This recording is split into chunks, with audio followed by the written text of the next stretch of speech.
Modularización de programas, tipos de módulos, función y procedimiento y su aplicación en los programas. Como ingenieros, buscamos elaborar una solución compleja a través de componentes, en este caso, módulos de lectura, que en su conjunto nos ayudan a solucionar un problema.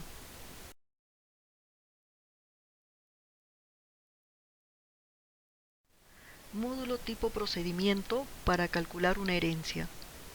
Observamos el programa, tiene cabecera, módulo principal y un módulo llamado herencia. Allí, en la línea 9 a la 15, se ingresa el monto de la herencia correctamente validado. De la línea 17 a la línea 24, se ingresa la cantidad de hijos a repartir la herencia.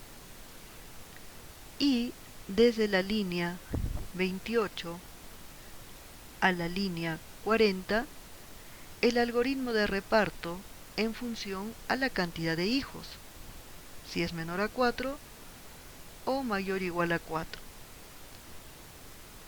Observa que en este módulo de herencia se puede calcular de 1 hasta 2 valores, dependiendo lo que ocurra en la línea 28 o en la línea 34.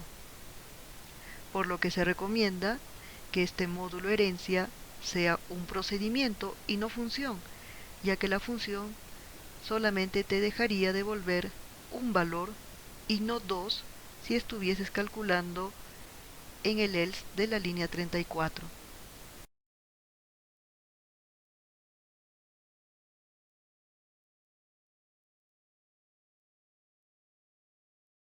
Módulo tipo función para leer datos.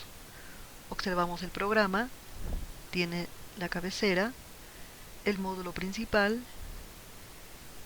y en la línea 4 a la 11 un módulo, de la línea 13 a la 20 otro módulo y desde la línea 22 a la 57 otro módulo.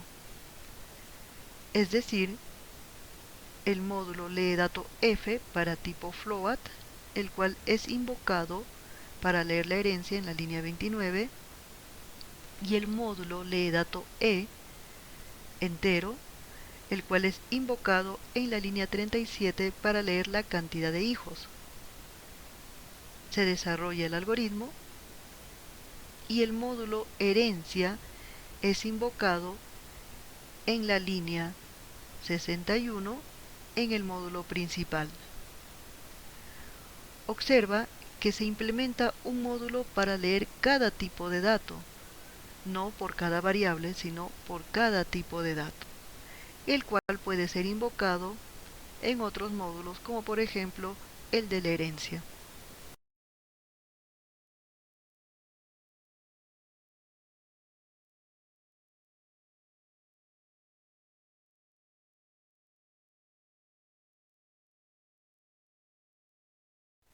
Módulo para intercambiar dos números enteros. Tenemos como variables num1, num2 y una variable temporal. Leemos num1, le asignamos el valor 5, leemos num2, le asignamos el valor de 9. Son los valores iniciales ingresados. Luego, aplicamos un temporal que recibe el valor de la variable num1, es decir 5 ahora está en el temporal, y de esta forma la variable num1 puede recibir el valor que se encuentra en la variable num2, es decir num1 ahora tiene el valor 9, y la variable num2 podrá recibir el valor que está en el temporal y que inicialmente era el valor de num1, es decir, el valor 5 ahora en num2. Ese es el proceso de intercambio.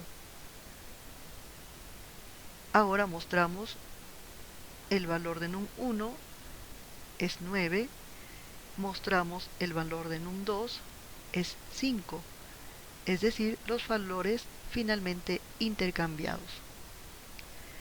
Observamos el programa, tiene cabecera, tiene módulo principal, tiene el módulo de lectura y el módulo de intercambio. Es decir, en la línea 4 se ha creado el módulo lee dato E para leer y devolver el dato entero, el cual es usado en la línea 18 para leer num1 y nuevamente es usado en la línea 21 para leer num2. Y luego se realiza el algoritmo de intercambio línea 23, 24 y 25.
Módulo para determinar el mayor y menor de un conjunto de números.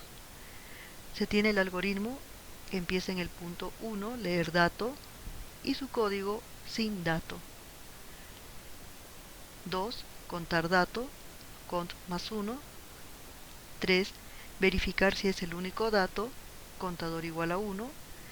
Si es verdad, se asigna en el punto 4 mayor y menor al mismo dato que se ingresó. 5, si no, se verifica si el dato ingresado es mayor que el mayor que ya se tiene. Si es verdad, el mayor será el dato que acaba de ingresar. Si no, se verifica si el dato es menor que el menor que ya se tiene. Si es verdad, el menor es el dato que se acaba de ingresar. Y se repite nuevamente el algoritmo desde el punto 1. Ejemplo, ingresamos el valor 18, contamos un dato y en el punto 3 verificamos si es el único dato, 1 igual a 1, verdadero, se asigna mayor y menor al dato ingresado 18. Se repite al punto 1, leemos otro dato, 20, contamos dos datos y en el punto 3 verificamos si es el único dato, 2 igual a 1, falso. Pasamos al punto 5, else, y verificamos si el dato ingresado es mayor que el mayor que ya se tiene, 20 mayor que 18, verdadero, se asigna como mayor a este dato ingresado. Se repite al punto 1, ingresamos el valor 5, contamos 3 datos y en el punto 3 verificamos si es el único dato, 3 igual a 1, falso. Pasamos al punto 5, else, 5.1, verificamos si el dato ingresado 5 es mayor que el mayor que acabamos de obtener, 20, falso. Pasamos al 5.2 y verificamos si el dato ingresado 5 es menor que el menor que hemos tenido hasta ahora, 18, ¿verdad? Entonces, el nuevo menor es el dato ingresado. Si ya no repetimos, concluimos que el valor mayor se quedó con 20 y el valor menor se quedó con 5. Observamos el programa en el cual utiliza variables globales, es decir, se declaran después de la cabecera y antes de los módulos, y esas variables globales pueden ser usadas en más de un módulo sin necesidad de volver a declararlas. Luego se crea el módulo leeDatoE en la línea 7 y es invocado en la línea 31. Luego se crea el módulo leeDatoC char, que es invocado en la línea 49 para dar respuesta si se desea continuar con las letras S o N. Línea 21 se crea el módulo mostrar de las variables mayor y menor, y este módulo mostrar es invocado en la línea 58. Observa que el módulo mostrar usa las variables my y main, y también el módulo de la línea 27 mayor menor también usa las variables my y main. En ambos módulos no se declara my y main, y estas variables están declaradas en la línea 4 por ser variables globales. De la teoría a la práctica, usamos módulos para calcular el año de estudios según créditos de un estudiante. Observamos la tabla, créditos y año académico, y ahora el programa, en el cual desde la línea 4 a la línea 10 se ha realizado la declaración de variables globales para que puedan ser usadas en más de un módulo. Entre estas variables hay contadores y acumuladores. En la línea 12 se ha creado el módulo leeDatoE de enteros. Línea 19 se ha creado el módulo leeDatoC para leer char. Y desde la línea 26 a la línea 50 un módulo mostrar, en el cual se está enviando la información de cada uno de los contadores y acumuladores según un género femenino y masculino. En el módulo procesa créditos se ingresa la cantidad de créditos utilizando en la línea 59 el módulo leeDatoE. Se ingresa el género en la línea 66, se está utilizando el módulo leeDatoC. Y desde la línea 71 se crea el respectivo case de femenino. Contamos femenino en la línea 74 y se utiliza la sentencia selectiva compuesta if else, como observas, para enviar el mensaje primero, segundo, tercero, etc. Y además contar y acumular femeninos en cada año, como por ejemplo en la línea 78, en la línea 79.